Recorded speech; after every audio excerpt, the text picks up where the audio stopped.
Working. Hello. And we're recording. Okay.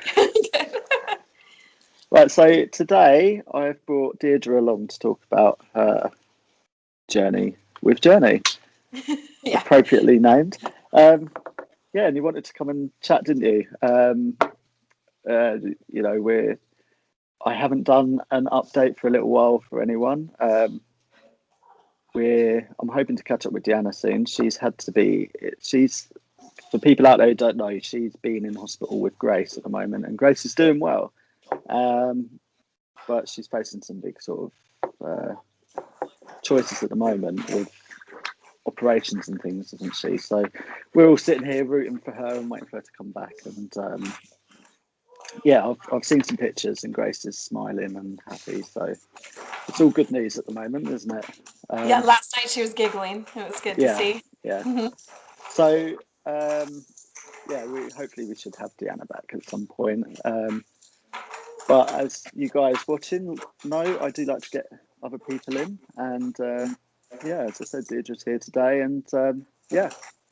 So Deirdre, tell us about how you got, how you entered the Trisomy world. What was your first experiences of all this, and how how was the pregnancy? How did it go? How old is Journey now?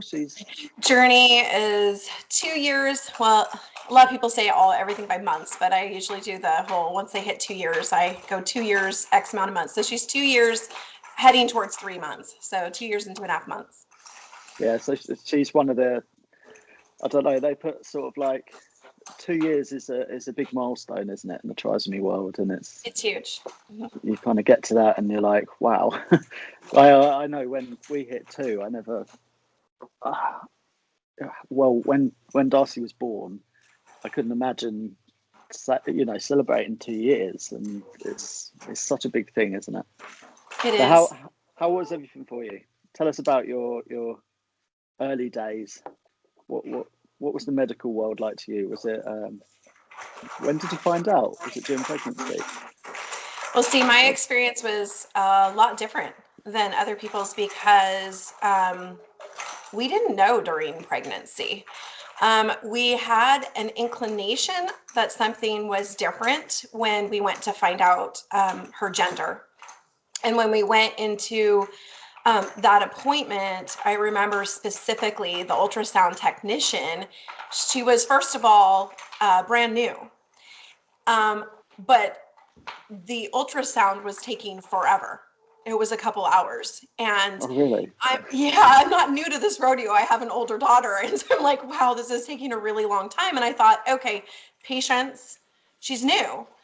And so I think I attributed a lot of things to the fact that she was new. I'm like, okay, she's just having difficulty finding this or whatever, because they have to very much keep, I guess, if you will, kind of like a game face of things. They can't really reveal too much of what's going on.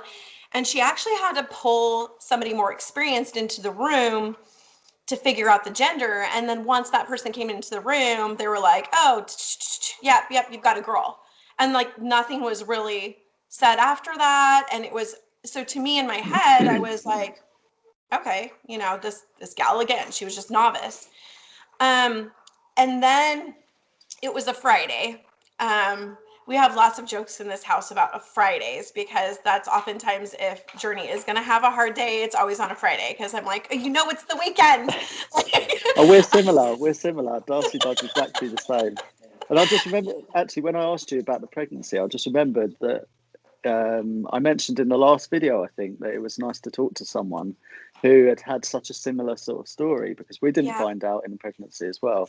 So any one that watched the last video, Deirdre is who I was talking about when I said that someone similar who had a similar experience to us.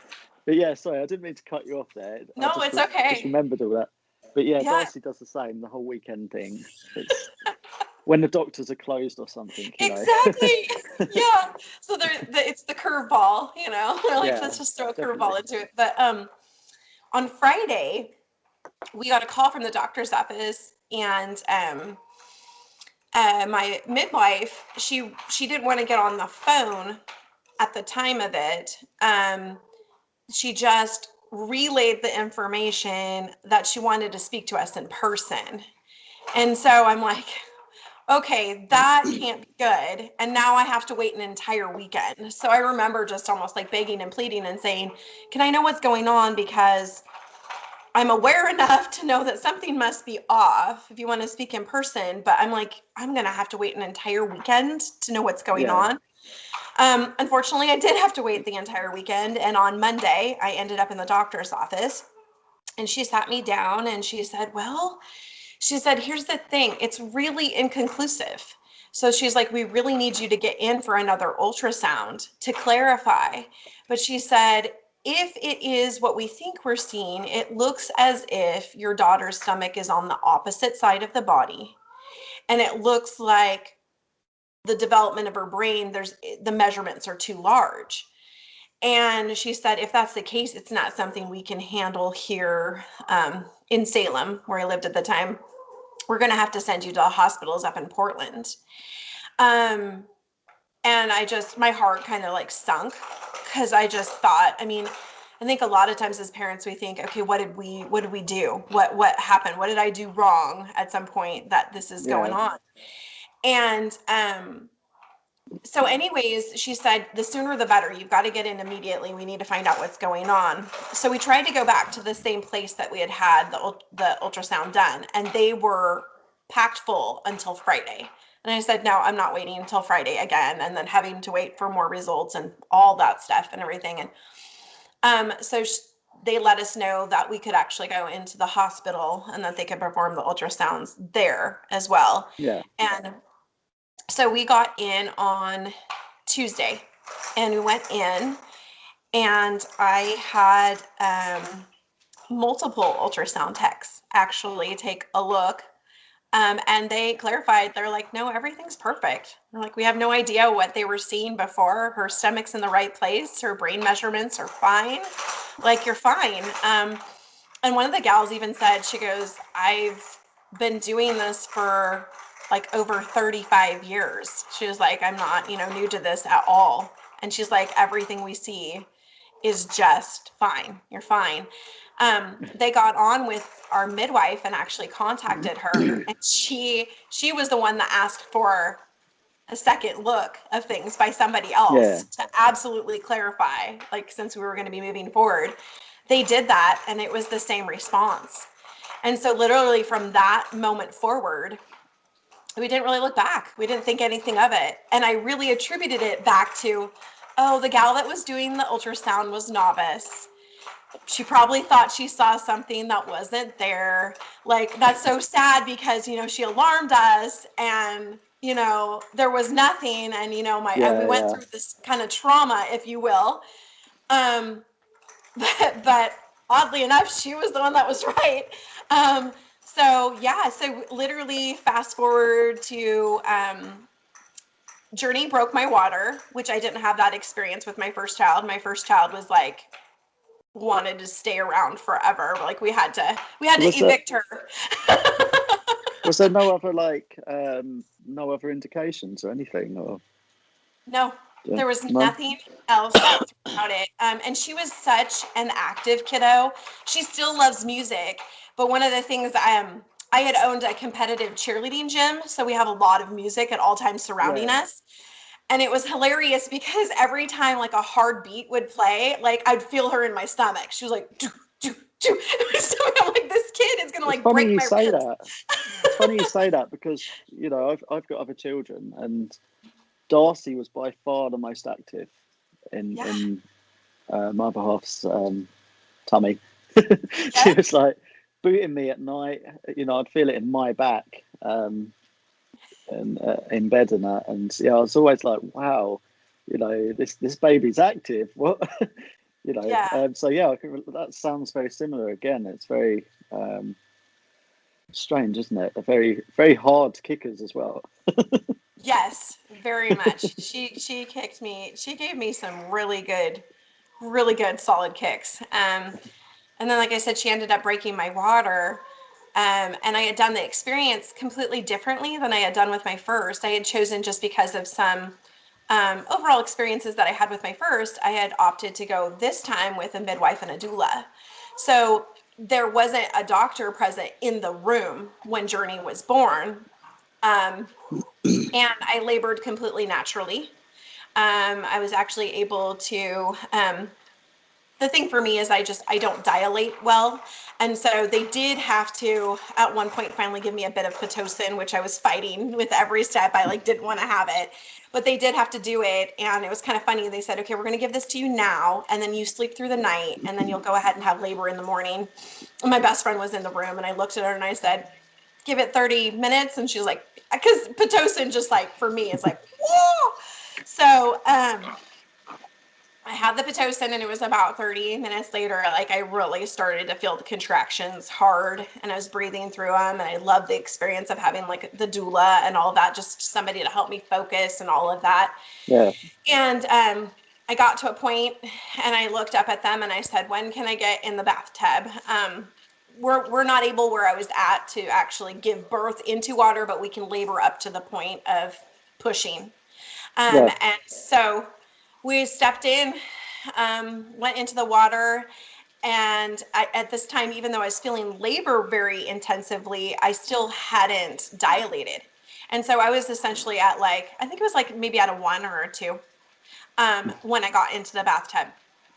And it was probably about 30 minutes after being in the water. I had completely relaxed. I was just completely chilled out. And then it hit with such an intensity. It was so intense. And they did give me laughing gas. Essentially, I guess like if I was able to hold the laughing gas during it, I could utilize it. They just can't touch it as medical professionals. And they said they've never seen anybody use the laughing gas as well as I did, because I kept it suctioned to my face and I was cracking jokes. And then partway through, I could no longer crack jokes. And I was like, something's going on. So it took like 4 of them, literally. It was my husband, my best friend, my doula, and the nurse that was there on staff to get me out of the tub and to the bed. And I just remember the nurse was like, oh my gosh, with like, she's ready to like push. Cause when they got me to the bed, I was fully dilated. It was like, she's like, I don't have any idea how she went from like 0 to 10. And then Journey was out in just a few pushes. She was out. And she came into the world and all of a sudden I like our nurse, um, I can look back on it now because at the time, I think it was slightly a blessing because Journey hit some sort of nerve on my body, to where I was in a lot of pain right after I delivered her. Yeah. So I couldn't fully focus, but I did realize all of a sudden the room got flooded with people. And it would have bothered me had I been more cognizant, because I would have been like, what's going on? Why are there so many people in here? But I was in so much pain that I kind of was just like, okay, something's going on. But literally there were all the like the doctor staff, everybody that they could pull in. Our nurse was like sheet white running around in circles. I had a lot of people describe the room to me afterwards that were present in it. Um, and they were just in shock. My midwife was in shock. And they were I just mean, trying to do when they're everything. born, it's very obvious, isn't it, that they've Well, got Trisomy 13. It's it if you is, know about it. yeah, it is to a degree, because one of the things about Journey, I think that was most obvious when she was born, but it completely changed. You can see younger pictures of her, and you see pictures now, and her nose is just fine. But at the time when she was born, it almost looked like a lack of oxygen was getting to her nose. It was like a different color than the rest of her face. It was very white. Um, it almost looked as if it could like fall off. I remember looking, and it was very smushed, and I thought, oh my gosh, I wonder if she was just like really squished in my uterus, or like what, that's what I Yeah. was thinking in my head, like what happened there. Um, What but was for she born them, with? Any what sort of issues was she born with that they noted at the birth? what they Did you? noted was, I mean, she had a little limited bit of time where she was struggling kind of a little bit for air at first, but it didn't become something super overwhelming. The bigger things were that she had a slightly recessed chin. They notated Okay. that, which I didn't even notice. Um, and they said she had the extra digit on her left hand, which we actually had removed just because there was no bone in it. So I was afraid of it getting Yeah. caught for her. And then there was her cutis aplasia was the biggest thing. So she has a large heart-shaped in So that's where the appearance. skin's missing, isn't it? On the Yeah, so on her the like bone. Yeah. her skull had not the skin had not formed over it. And Yeah. so you see this big heart, and we always say, she was perfectly named before we knew anything. It was Journey Love. So we were like, okay, here she has this giant heart on the back of her head, and her middle name's Love. Like, there's no coincidence to that. So, but that was the biggest thing once we saw that. But when they handed her to me to put her on my chest, I didn't even see the cutis aplasia because it's very much on the back of her head. So, I was just looking at like, oh, okay, there's a little bit with her face, but she's breathing on her Yeah. own. And, I just had no idea. And I had never, ever, ever heard of trisomy 13. So I had no clue. And that didn't even come out at the hospital that we were at. That didn't even come out of their mouths. Like nothing was said. All that happened was they immediately knew that they needed to transport her elsewhere. They Yeah. weren't equipped. I don't think they had, without the genetic testing done, they wouldn't label it anything, would they? Any sort of issues that they think are there. Yeah, I think that they, um, even though Salem is the capital of Oregon, we're much smaller than Portland. Portland's like the hub. Um, Salem, is that from that Stephen King book? Salem's Lot. Is that the? I think that's Salem, Massachusetts, right? I don't Isn't it? know. I don't know. It just rang a bell there. I was like, oh yeah, that's that I book. think I think that's a different Salem. Hopefully I said that correctly. But Yeah, I don't think it's Salem, Oregon, but I don't know, I could be wrong. I'm not sure. so, Now I'll have to look it up.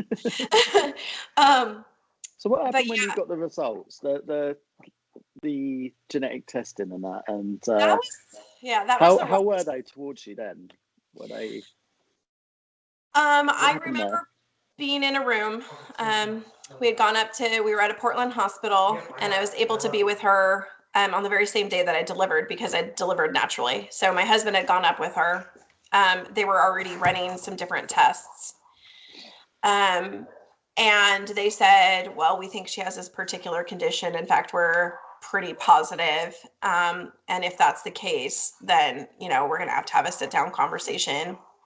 The geneticist asked me ahead of time too. She said, do you Google? And I was like, not really. And she said, okay, good. Don't. Yeah, Um, I'd say, but something you don't want to Google.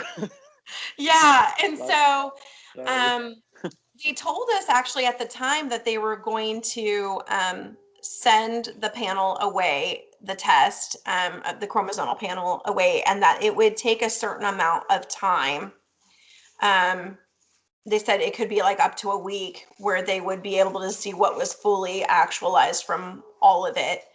And then they would have something definitive at that point.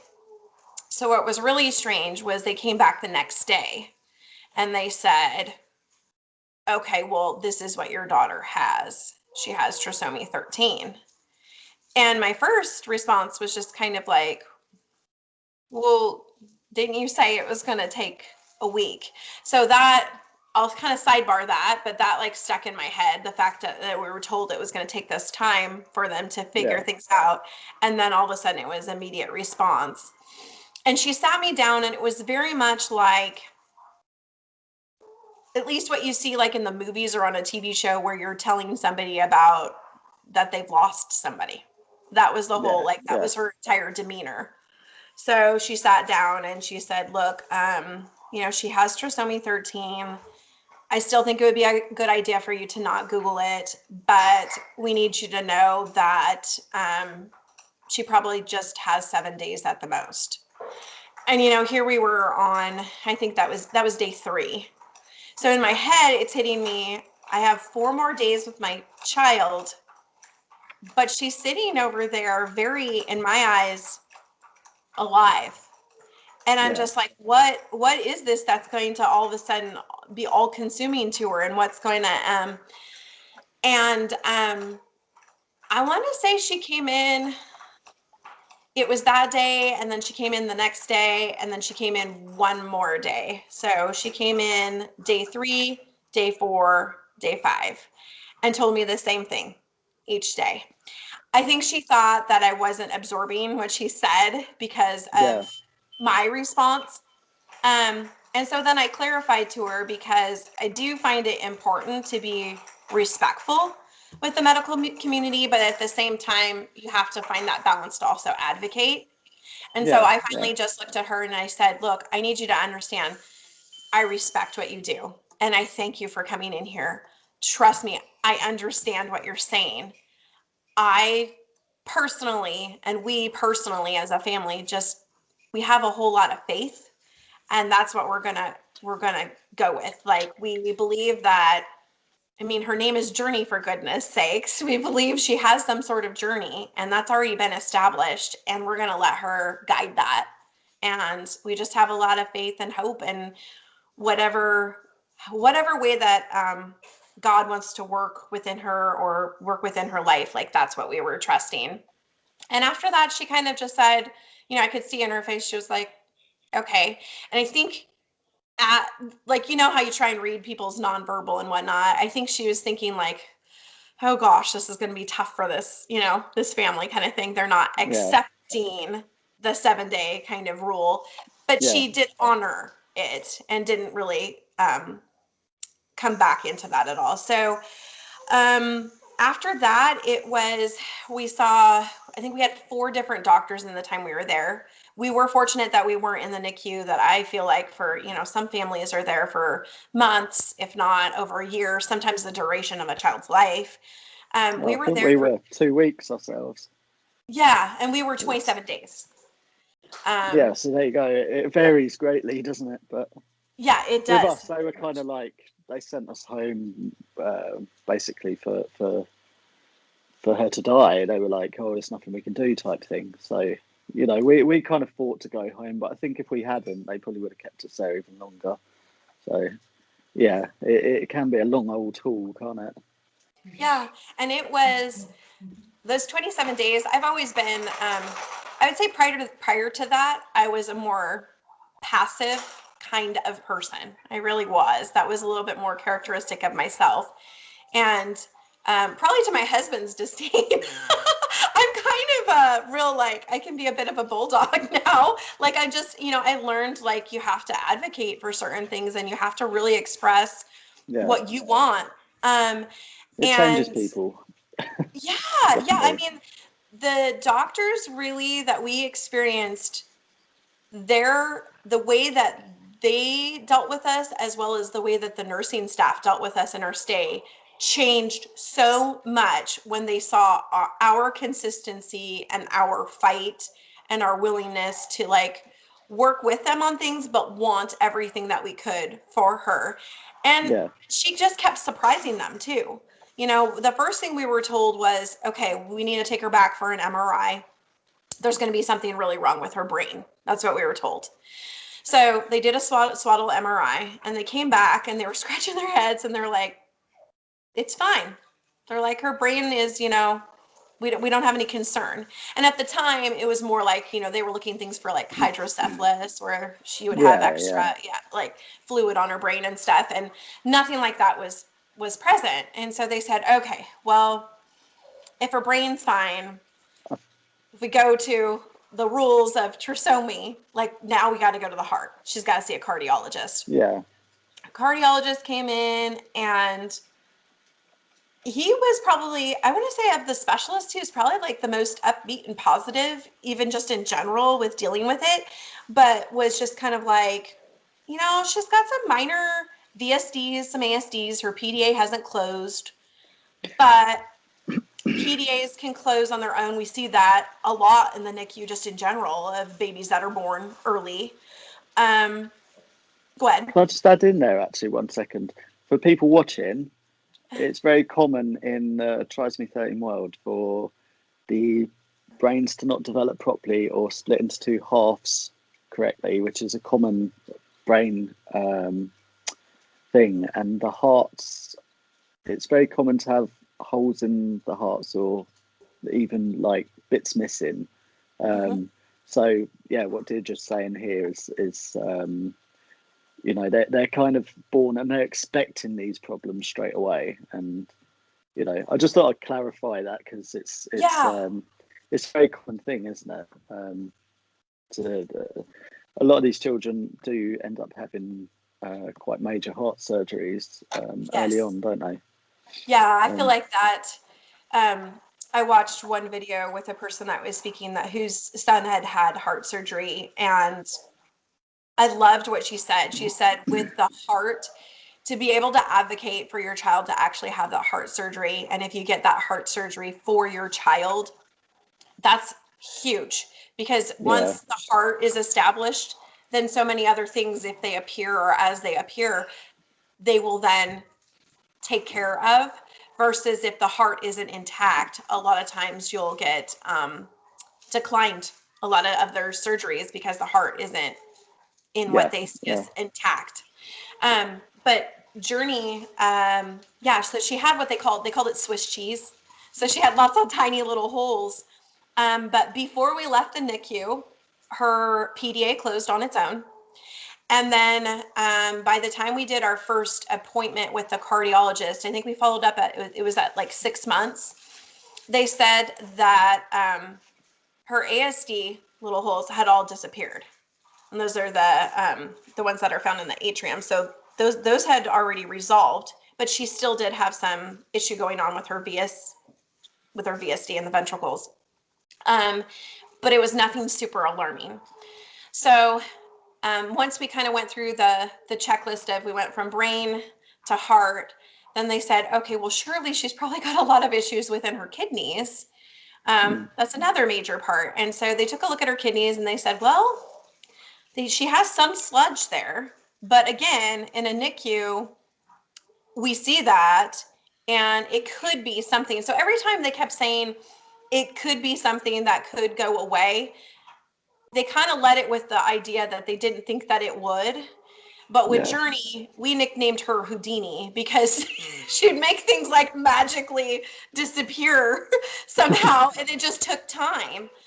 So by the time we were out of the NICU again, like, her sludge was gone. She had clearance on her kidneys, and then they looked at her pancreas, and I mean, they looked at so many different things, and she got clearance. So then essentially they said, okay, well, let's, she's gonna, before she leaves here, she's gonna have to have a G tube and a trach. And I was like, why? Um, and for the G tube, they just said that, she's not going to be able, she won't have a sucking reflex. She's not going to be able to, take your milk or take a bottle or anything like that. And she won't be able to latch because she was tongue tied. yeah, Um, and we kept that tongue tie. That was one thing I really did listen to them about, was they said, her tongue tie might be also saving her a lot from obstructive apnea, because her tongue can't fall yeah. back. And so we kept that. Darcy had the same actually until Uh-huh. she got fed up with it and tore it herself. That's what I think Journey's did. I can't tell for sure, but We were like, she did. her tongue tie's gone, and Yeah. it was all like Yeah, I think she did the same thing really too. sore. Um, but I tried with Journey, and she latched the first time. She latched to my breast. She had a suck reflex. She was able to get some milk, but then, having never been in a NICU myself, I was asking a lot of questions when I was in there, and I just said, well, I see most of these babies on a bottle. Why is that? And they then told me, well, it's because of work of effort. Like, we don't want them, they lose more weight from breastfeeding than you would from a bottle. Yeah, And so that's why we do the bottle. And I was like, okay, well, that's what I'm going to do with her. And then I made the decision that I was going to expressly pump for Journey. And I just remember then the conversations there started with the multitude of doctors we had.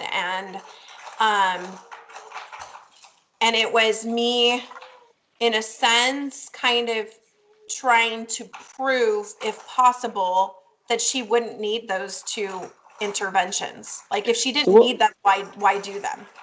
what was the reasons for the track? Why would they say that? Was it They just said it's common for our kids to have that, and it would provide a safe airway.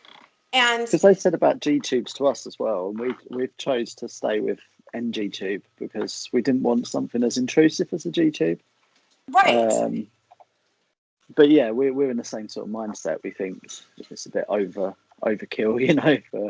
Well, yeah, and she had by the time that it was 2 weeks, just 2 weeks in the NICU, she was completely on room air on her own and satting Yeah, at 95 and above. So at that I mean point, that's a another trach thing really actually. didn't make sense. It made no sense. I was going to say though, for people watching, these are just our opinions based on our children. There's a lot of children in the Trisomy world who do need That tracks do and you do need need them? G tubes. It's not. It's not. You should not go and argue that you don't need a track or don't need a G tube, unless you know you can. It's shown that there's no reason for it. Like I said, this is our opinions based on our children, and they can be very different from some other scenarios out there. So Absolutely. For some of our kiddos, they're the absolute like life-saving measure. And we've actually yeah, had the trach conversation a couple of times.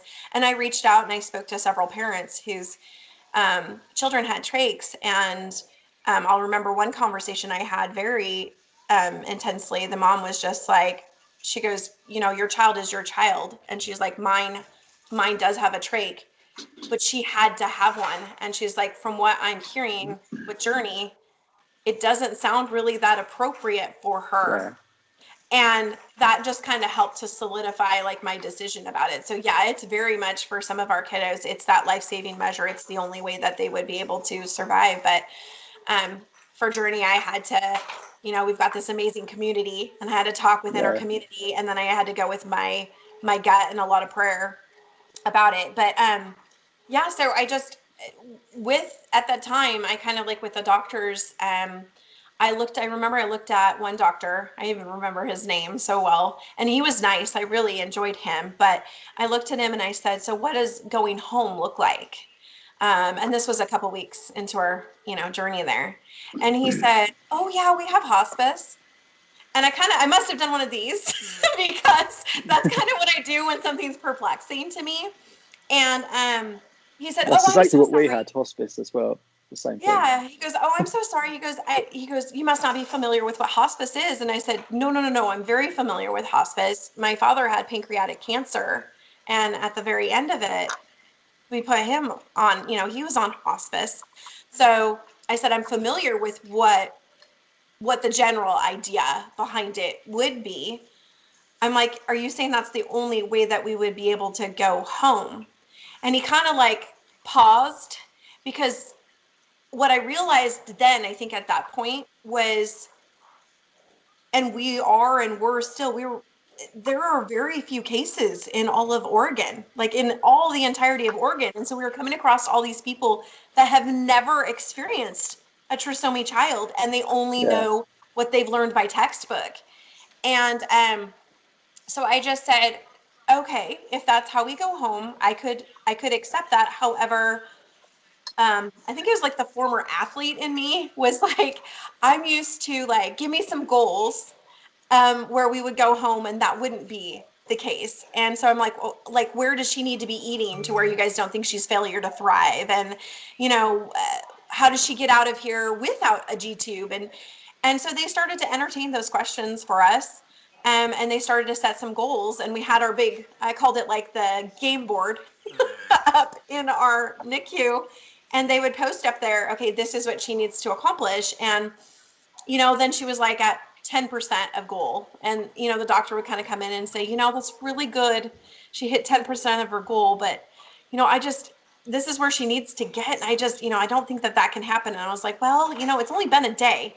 Are we, can we give it, and he did. we He heard a started to lot work of with that us. failure to thrive as well. They kind of expect that, don't they? That's another thing Yes, yes, that very much they. so.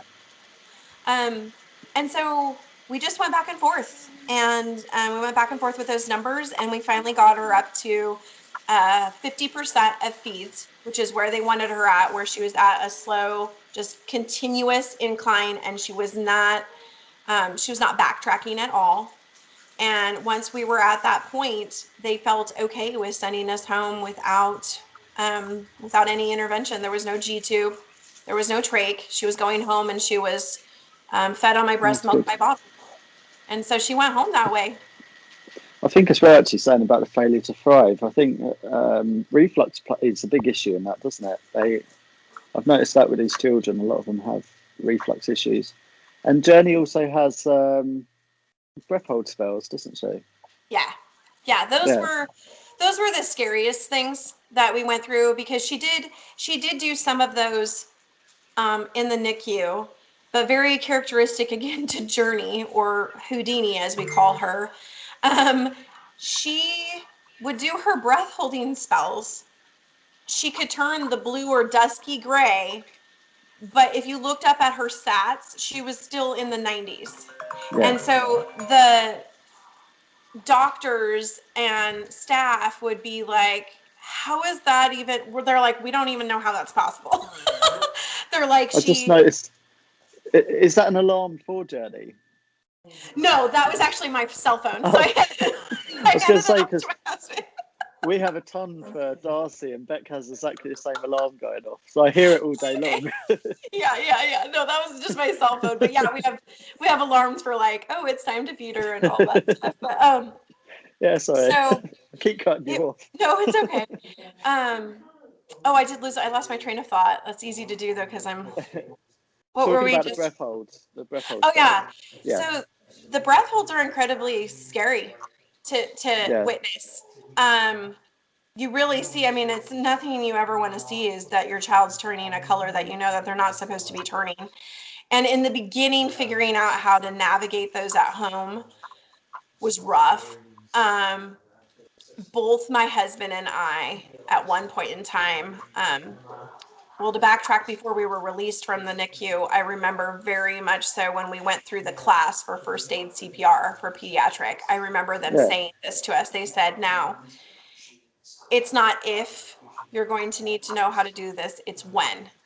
And that hit me hard as somebody that's had my first aid CPR for forever, because I was a teacher and a coach.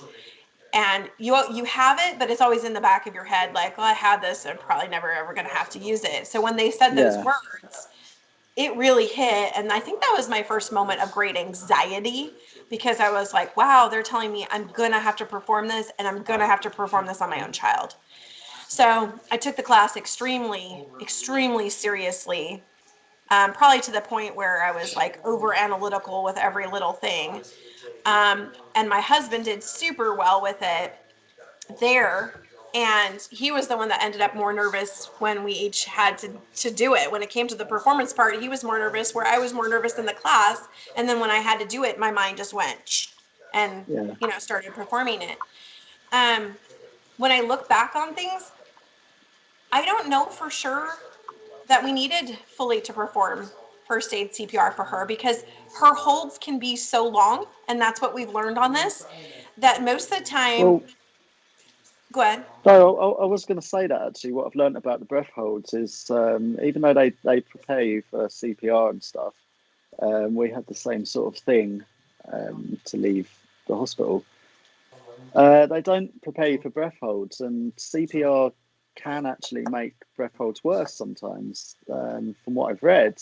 And I know with Darcy, even if it seems like a long time, she will start breathing Come again. out of it. Yeah. Yeah, That's what's, um, I we had, just find the recovery position the most helpful, and obviously having suction nearby.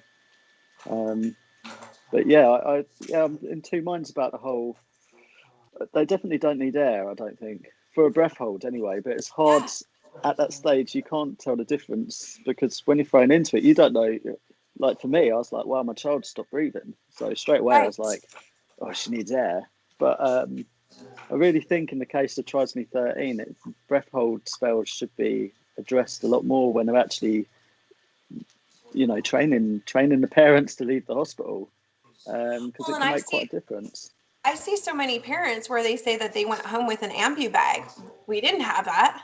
We didn't Yeah, have an ambu bag. And so I think, yeah, like you said, you're sitting there trying to differentiate and you don't get to differentiate. You need to act. And yeah, we've since figured out that, yeah, we can tap on her foot. We can like kind of give her a sternum rub.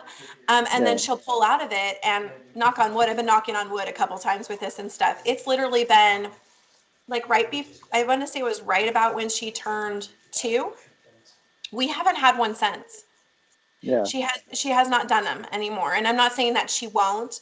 I'm just saying it's grown that infrequent that we haven't had one in about 2.5 months. And she is right now on and off dealing with quite a bit of pain because she has a tethered cord, and she has surgery on the 9th of March.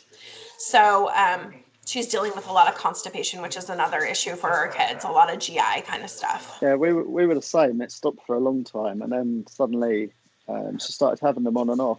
And I think before before they stopped, like around the same sort of age, um, we'd already kind of linked it to GI movements and that. Mm-hmm. Uh, but yeah, I think them reappearing again. I think it's either something to do with her growth spurts or the upping of her food, and it does seem to be food related and related to maybe reflux or just slow motility. It's definitely there's definitely a link between what's going in her mouth and what comes out down the bottom. Somewhere in between there, is causing breath Well, hold just spells for us. the biggest thing to me that's always in my brain and that I've been trying so hard to research and trying to reach out, and this is the biggest thing I've been trying to find in the medical community is a GI that is really interested in our children, because with all the digging and everything that I've been doing, kind of like when you touched upon the whole thing with reflux, I do think there is something to the reflux with our children. But what I've noticed, I try and look like in our groups and stuff for trends. And it might be kind of Yeah. weird, but I do that. And No, I I do look it as when, well. That's okay. yeah, So when people are talking and I'm like, oh, this is trend, trend, trend, trend, trend. One of the things that I notice so much is that the mention of reflux comes in, but it usually coincides with when we're trying to get them to gain some weight. And so volume increases. And what yeah, I see is our children have a huge issue with volume increase. It has to be very incremental. yeah, And when I started to do Journey's volume increase, if you will, more our way versus what we were being pressed more so to do, once we did yeah. it that way, she doesn't take any, like, she's completely off her reflux meds. There's no omeprazole, and she doesn't take famotidine. She has nothing. The only medicine she takes right now is to help with sleep because she has Oh, we were sleep we were the issues. same. We And we worked it out ourselves and got Darcy off of the yeah, reflux meds, which yeah, turned out to be the right thing because they yep, recalled them because they're carcinogenic. So right? you know, worked out quite well. Yes, exactly. But it was kind of like when, like I said, the one gal had mentioned about with cardio, how it's so important that you get the heart established for those kids that have issues with heart, so that way they can get other interventions if that's what's wanted and needed. Mm, To me, I feel like the GI is such a cardinal thing because as you look at it, our gastrointestinal system, it it interacts with every other system. Literally, yeah, it can cause issues with heart. It definitely interacts with the neurology. Interacts with, all of our bowels, with urology, with the nephrology, like every ology of the body interacts so much with that gastrointestinal tract. I often wonder even if we could find, psychology. yeah, but I wonder They if say we the could, gut biome and that it's linked, isn't it? yeah, Sorry, I'm yeah.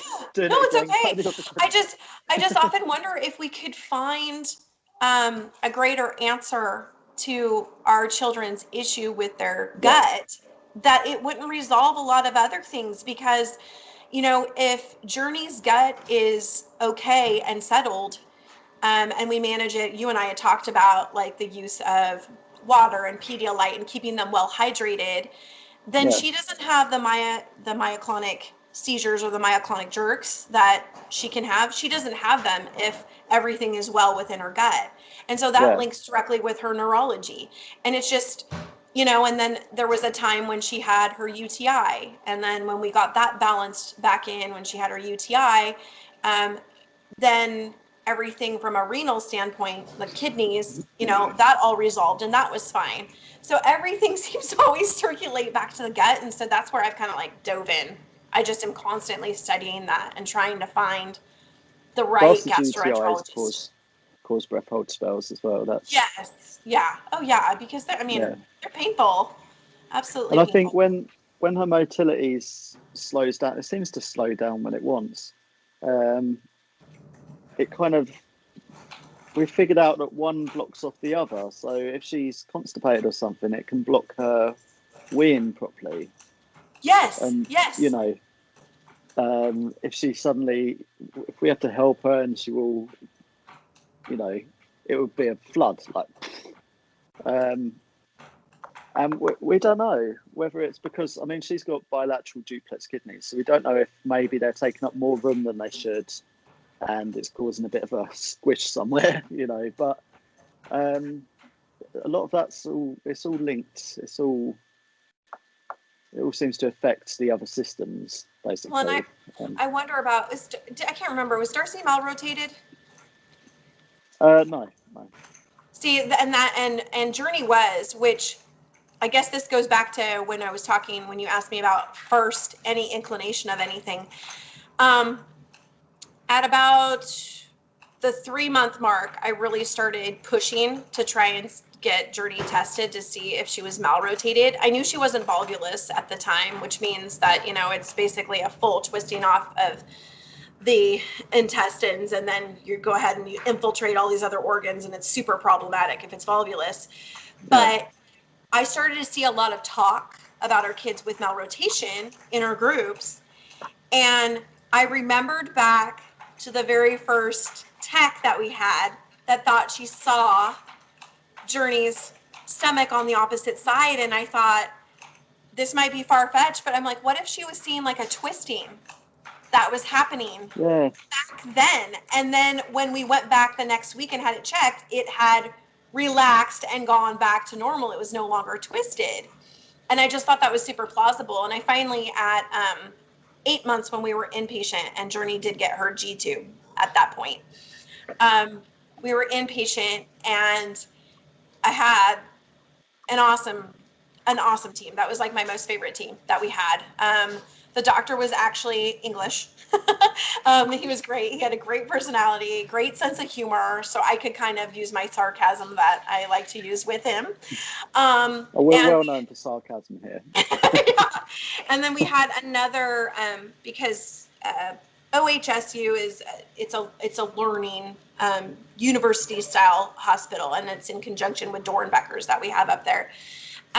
So anyways, we had another doctor present that was doing kind of the learning piece of it, but he was Canadian. And the two of them, they just like were completely gung-ho with like listening more to the parent. And I said, hey, we're in here and she's getting a scope done, and that's pretty invasive and all that kind of stuff. Like, I just feel like she's malrotated. Could you guys take a look? Because I know that's kind of a fairly simple thing, non-invasive. And So he was like, male rotation, for the people who are watching, mm-hmm. I think I'm right in saying that's when it's not, the intestines aren't anchored properly, are they? And they move. They twist. Yeah, so they Yeah. twist and turn, and eventually it can completely twist off that entire Yeah. So section in the bowel that's male intestines. rotation. Yes.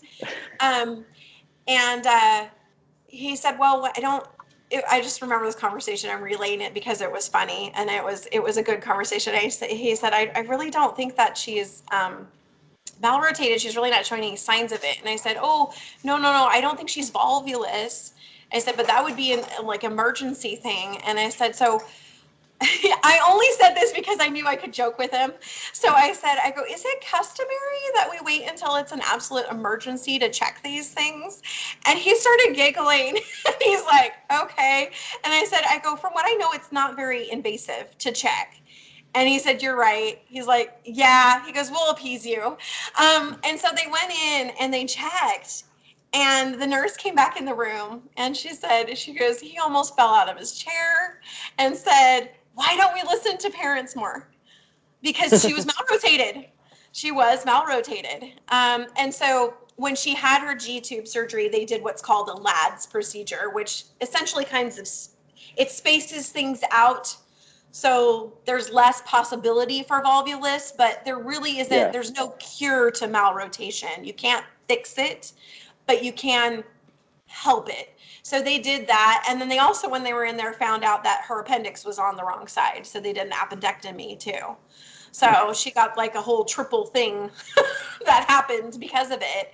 But I think yeah. with our children, that's I always say to people when people I try and describe it, I say you've got the normal medical sort of biology, you know, of a human being, and trisomy 13 is just whatever they want. It's you can't look at this and compare it to that because they can have organs in weird places, Uh-huh. or they're wired up differently, or you know, like the heart might be over there rather than there, and the stomach might be upside down or outside the body, or you know, they're very, very complex little systems, aren't they, that they've got inside their bodies, and Absolutely.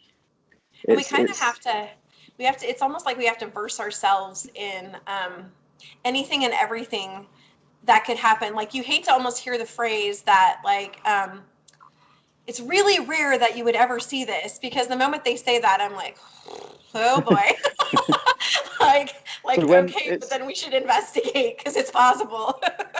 I do think with trisomy 13 babies, it's important though to bear those things in mind because Mhm. you can't make the usual comparisons to other things. Like, and a lot of people do that. They'll go, "Well, this doesn't usually happen, or that doesn't," and it's like, "Well, no, these children are totally different. You can't compare. You know, I pretty much think anything's possible with these children. They're very Yeah.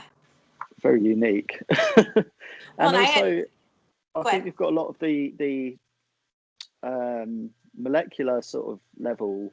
We don't know what's going on down there. You know how they're wired up. We're just talking about the big visible things. You know, like hearts and intestines and brains, but at a much lower level, Yeah, God yeah, knows.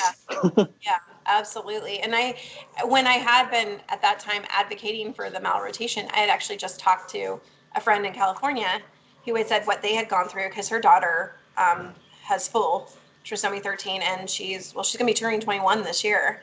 And she was just telling me the adventure they went on to discover her daughter's wandering spleen. And I was telling him a Is bit this about that. Natalia? Is it Yeah, Natalia? yeah, Yeah, yeah, yeah, yeah. it is. And I was telling Yeah, him me a and bit Three's about that. talk quite So a lot. yeah, so when he came into the room, he was like, "Okay, she's now rotated." He goes, "Perhaps we should check her for a wandering spleen." And then I knew he really was listening to everything I was saying because I had told him that story. I was like, "Our kids just don't like fit the normal mold No, of no. anything. They just don't like it. They'll throw you for a loop all the time." So For anyone watching, Natalia is she's pretty much like a face of trisomy 13. She's one she of is. the older ones that we all know. I believe if you search for it on Wikipedia, she comes up in the picture, doesn't She she? does. Yeah. Yeah, She does. yeah. And her mum has been advocating for 20 years now, Yeah. and done a brilliant job. And she's got a really active group on Facebook. Um, and she's helped me a lot, you know, setting up my own sort of groups and things. And yeah, Mm-hmm. so anyone, you need to go look for our groups on Facebook. Hers is, what's the exact name? I always get confused. It's basically, is it life You mean support? it's trisomy 13 life support. So Trisomy 13 the life support. focus, yeah, they try and help. That particular group tries to help anyone that is looking towards like the life side of things, or wanting to do or exploring the idea of an interventional route if needed, or has been told, you know, like you said, you and I, didn't have the experience of like knowing during our Yeah, pregnancy. A lot of people go through the route where I could only imagine like the depression and the trauma that they would probably feel carrying your child while you're being told, like, are you sure you don't want to abort? If that's not what you want, if you're not wanting to do that and you're being told that, that's got to be super traumatic. And I know a lot of Yeah. friends that went through that. And so it's kind of to help guide people in that way too, to say, although there are children that do pass, um, there are children that live and are, the way I look at Journey. I know one of the things you had asked me is like, with the experience of it, I have my days just as anybody else does. And I think I'm pretty candid about it. Like if anybody's ever jumped on and I'm doing like a live, I might have a day where I'm absolutely celebrating and I might have a day where I'm bawling my eyes out. Yeah. There are days that are abundantly hard and our hearts ache and hurt for our kids to not be in that moment of pain that they might be going through, or we're going through pain because we can't seem to find the answer for our child. But on the opposite side of it, and this is the side I choose to focus most on, there's like this joy that's a whole other level that I feel Yeah. like I'm able to experience because of her. Yeah. And she's taught me so much, and so many of these other kids have taught me so much. I mean, they're fighters. I've been taught to advocate because of it. I've been taught to They're love completely life differently. changing, aren't they? Yeah, like you learn Completely. to embrace Yeah. the day. I really do Yeah. feel like you learn to embrace the day and you learn to do that differently. And that was another thing I did say when I was inpatient with it, and it actually very much changed. We ended up having, ironically, her name was Grace. We had a nurse named Grace in the beginning, and she told us, she was non-religious, and but she respected overall, our faith. Yeah. But by the end of it, she asked to be our nurse upon release because she just felt inspired differently and felt connected differently watching us from day one all the way through. And she was crying at the end of it. And she just said, one of the things I had said to her, was just, the way that I look at this is, yes, our kids have a condition. And yes, there is fatality within the condition. However, in all honesty, we're all going to die someday. And I feel like the natural experience, if I went in with my oldest daughter, Savvy, and once she was born, somebody kept coming in and saying, hey, you have this beautiful baby girl, just realize you're in charge of her life now and she's going to die. Like, nobody does that because Yeah. it would be seen almost as cruel. You know what I mean? And so, um, with that, I just feel like, either of my children could pass at some time. And I never have the words when I have friends, like every time a friend's child does pass, like my heart hurts as if that's like my own child. Now it's not my own child, so I'm not going through that experience. So I don't have the right words. I don't have the right, I try to just be there, to be honest.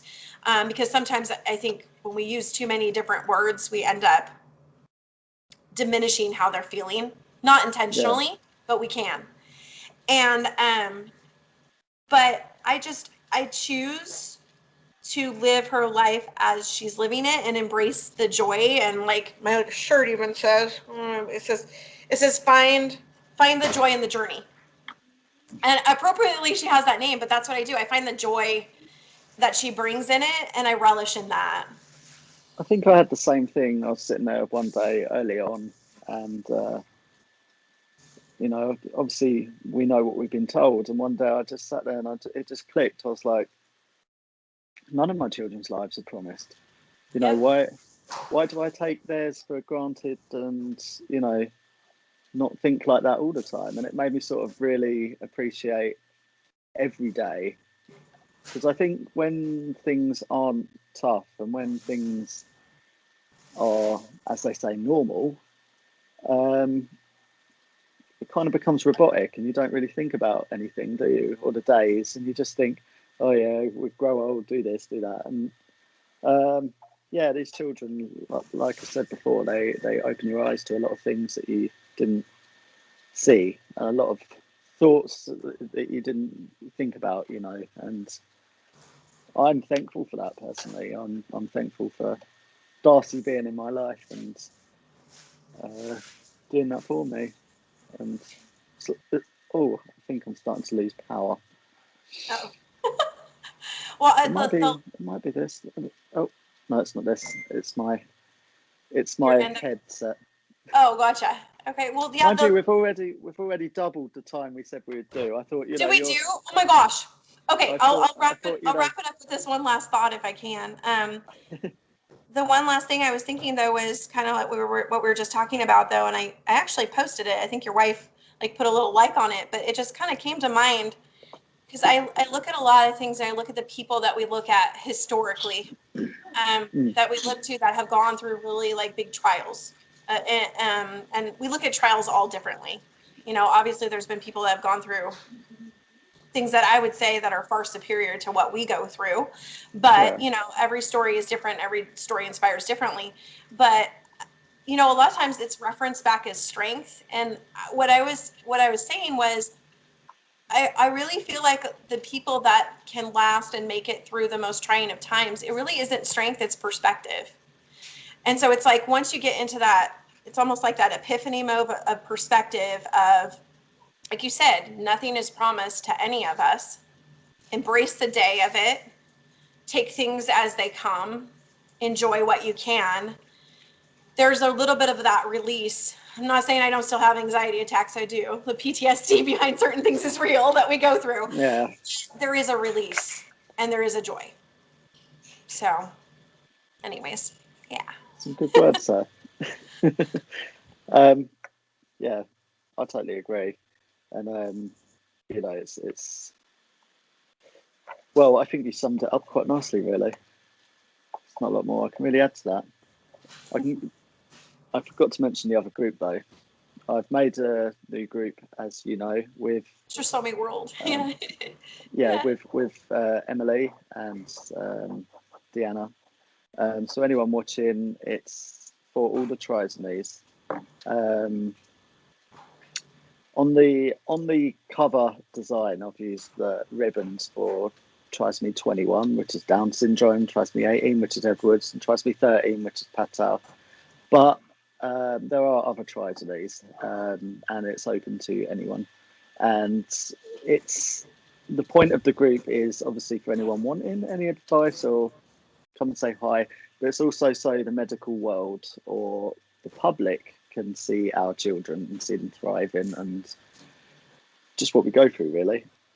Yeah. So if you search for Trisomy World, it is Trisomy World. On Facebook, that's the new group, and you got the Trisomy 13 Life Support, which I've always said is kind of the main Trisomy 13 group on Facebook. It's definitely the biggest, I think, isn't it? It's the biggest for 13. Yeah, there's a couple of thousand people in that, which is great for information and anything. And you can often catch a lot of us on things like Instagram as well, and obviously YouTube. Yes. Don't forget YouTube. Yeah, I mean, my Instagram's just Larry Crofton, and I post all Darcy's stuff there. And you use Instagram, don't you? I just got into the Instagram world. Journey has her own now. It's Journey Love 12 15 18. So she has her own little Instagram page that I've started on there. I was not good with Instagram before, so I'm still learning. Not great with technology, but she always did have her own Facebook page. It was actually a friend started it. It's Faith and Love, or Faith and Prayers for Journey Love. Excuse me, that was her Facebook page. Faith and Prayers for Journey Love. Mm-hmm. There you go. Anyone interested in following Journey's journey? I'm going to check that out as well. And I feel like as well that we should maybe do another video at some point, because I feel like there's plenty more to be said here. Yeah. We did say we were going to do like half an hour, and we've doubled that. So I think we could probably do a second video as well at some point. I get too excited talking to you because, like you said, Darcy and Journey, they have so many outstanding similarities. Yeah. And so it's just so close that it's like you get excited because you're like, oh, We know. I mean, I did that. I think the rarity of trisomy 13 is enough, and then to have a child that slightly differs from a lot of the others makes you feel a bit alone at times. I mean, It does. they're all the same, but Darcy and Journey's issues seem to be quite similar, which a lot of the parents don't seem to have the same daily problems, even though some of them come up against them. They're not as frequent, like with the breath holds and that. A lot of people are dealing with things like seizures and various other issues. There's a whole list of issues that we could go into, but yeah, it's nice. And like I said in the last video, it's nice to meet a parent and child that is so similar to what we're going through with Darcy. And yeah, it's like, wow, finally. And isn't technology grand all the way across the world, right? Yeah, definitely. Yeah. And you also pointed out as well, actually, one last thing before we go, that Journey was originally diagnosed full trisomy 13, wasn't she? She was. Through genetic testing, and then you pushed for a second test. I did. I pushed really hard. Not because, again, I would gladly accept if she was full trisomy. I just think from a statistics standpoint, it's really good to differentiate. And everything that she posed as far as from facial characteristics, because we would get quite often mentioned, like they were like, well, we don't see any attributes here that are showing just in the general public that she has this condition versus what you look up if you look up by Google.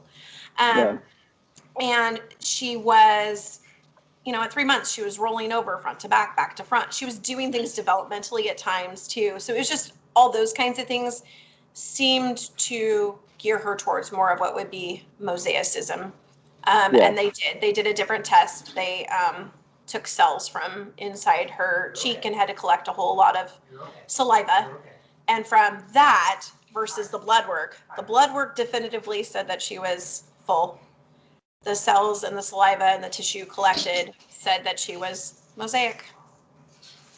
It's like with Darcy, hers originally was done by blood, and she was diagnosed full trisomy 13. But since talking to you, obviously, and it's something we've questioned before, we want to push for another genetic test just to see. I mean, it doesn't make a big difference. Trisomy 13 is trisomy 13, but it does make a big difference to us because mosaicism, I think you can relax a little bit about the life expectancy, can't you? And not that, there's a lot of mosaic trisomy 13 that don't do too well, and there's some that do great. But it slightly changes the doctor's opinions as well, doesn't it? I think it's a bit more. It does, and like I said, just even from a statistical standpoint, I think it's important to gather correct data, and so it's like if they just throw everyone into one category, then the data isn't correct, and so then what are you basing things on? So, and there's a few. For people watching, there's a few different trisomy 13s. You've got full trisomy 13, which is where every cell in the body has a third chromosome 13. You've got mosaic, which is where some of the cells have it. And you've got partial, which is where I think it's an incomplete half strand. the cell, isn't it? Yeah, like half the chromosome. It's an incomplete. Yeah. So there's a few different types of trisomy 13. I think mosaic and partial are rarer, aren't they? Oh yeah. Partial is less. It's less than 1%, and mosaic is less than 5%. So 95% is full. Yeah, and you got translocation as well, haven't you? That's another. Well, yeah, the translocation has to do with whether it's hereditarily present or not. That's the only way that you're passing it through. Yes. Mm-hmm. Yeah.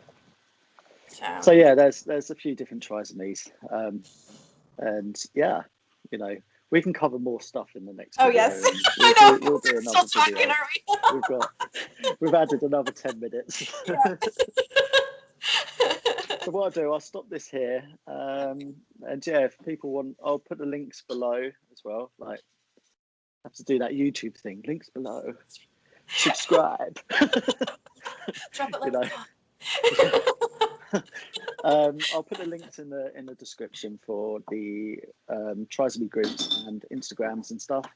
And yeah, we'll get together and do another video at some point, and hopefully anyone that's been watching this likes it or gets something from it and can share, and it might help someone else. You know, the point of our videos is just awareness and getting our stories out there and hopefully changing something. So yeah, that's it for me. I'll say bye.